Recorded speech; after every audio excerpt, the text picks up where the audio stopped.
Welcome to our channel. Today we how to authenticate Mailchimp landing pages with GA4 tracking, complete guide step by step clearly. To authenticate your Mailchimp landing pages with GA4 tracking, begin by logging into your Mailchimp account. Navigate to the audience you plan to use for your landing page.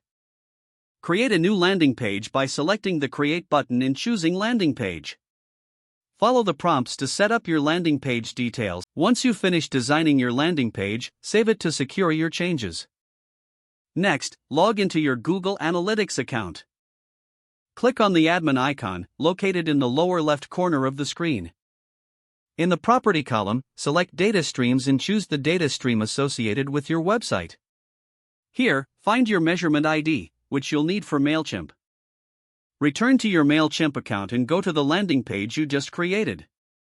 Select the Settings option in the Landing Page Builder. Scroll down until you find the Web Analytics section. In the Google Analytics field, enter your measurement ID from Google Analytics. Ensure that the Enabled Google Analytics option is turned on. Once you've entered the ID, confirm your changes and exit the Settings menu. Next, publish your landing page to make it live. After publishing, visit your newly created landing page to verify the tracking is working. Open a new tab and log back into your Google Analytics account. Go to the Real-Time Report under the Reports section.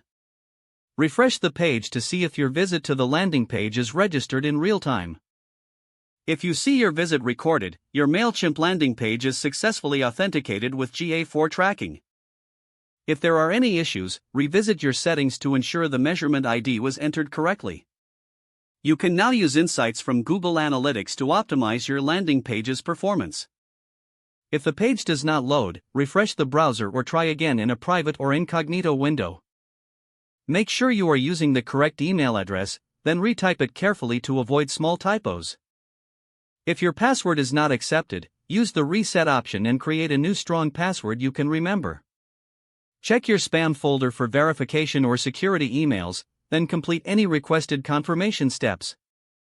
Enable two-factor authentication if available to improve account security and reduce unauthorized access risk. After signing in, review your profile details so your contact information and settings are accurate and current. Don't forget to like this video and subscribe to our channel for more step-by-step tech guides.